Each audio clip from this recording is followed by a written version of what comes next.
एक बार राजा भोज की सभा में एक व्यापारी ने प्रवेश किया। राजा भोज की दृष्टि उस पर पड़ी तो उसे देखते ही अचानक उनके मन में विचार आया कि कुछ ऐसा किया जाए ताकि इस व्यापारी की सारी संपत्ति छीनकर राजकोष में जमा कर दी जाए। व्यापारी जब तक वहां रहा, भोज का मन रह रहकर उसकी संपत्ति को हड़प लेने का करता। कुछ देर बाद व्यापारी चला गया।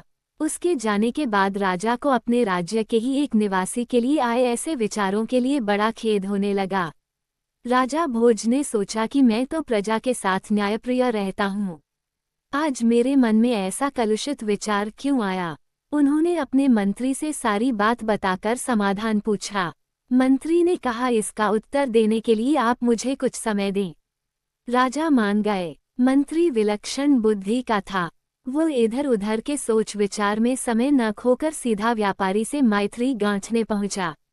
व्यापारी से मित्रता करने के बाद उसने पूछा, मित्र तुम चिंतित क्यों हो? भारी मुनाफे वाले चंदन का व्यापार करते हो, फिर चिंता कैसी?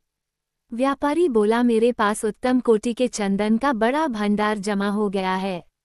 चंदन से भरी गाड़ियां लेकर अनेक शहरों के चक्कर लगाए पर नहीं बिक रहा है। बहुत धन इसमें फंसा पड़ा है। अब नुकसान से बचने का कोई उपाय नहीं है। व्यापारी की बातें सुनकर मंत्री ने पूछा, क्या हानि से बचने का कोई उपाय नहीं?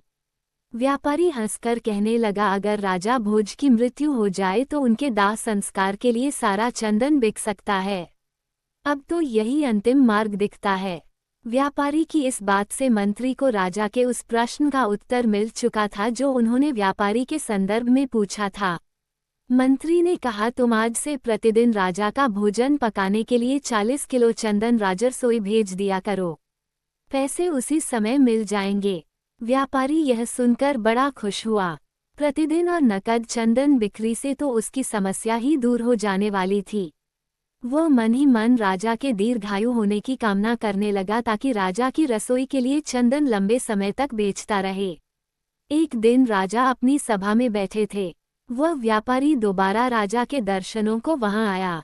उसे देखकर राजा के मन में विचार आया कि यह कितना आकर्षक व्यक्ति है, इसे कुछ पुरस्कार स्वरूप अवश्य दिया जाना चाहिए। राजा ने मंत्री से कहा, यह व्यापारी पहली बार आया था तो उस दिन मेरे मन में कुछ बुरे भाव आए थे और मैंने तुमसे प्रश्न किया था। आज इसे देखकर मेरे मन के भाव बदल गए। इसे दूसरी बार देखकर मेरे मन में इतना परिवर्तन कैसे हो गया? मंत्री ने उत्तर देते हुए कहा, महाराज, मैं आपके दोनों ही प्रश्नों का उत्तर आज दे रहा हूँ।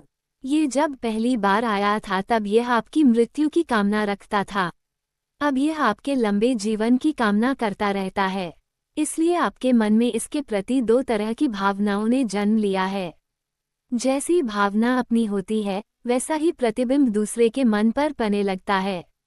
दोस्तों, यह एक मनोवैज्ञानिक सत्य है। हम किसी व्यक्ति का मूल्यांकन कर रहे होते हैं तो उसके मन में उपजते भावों का उस मूल्यांकन पर गहरा प्रभाव पड़ता है। इसलिए जब भी किसी से मिले तो एक सकारात्मक सोच के साथ ही मिलें।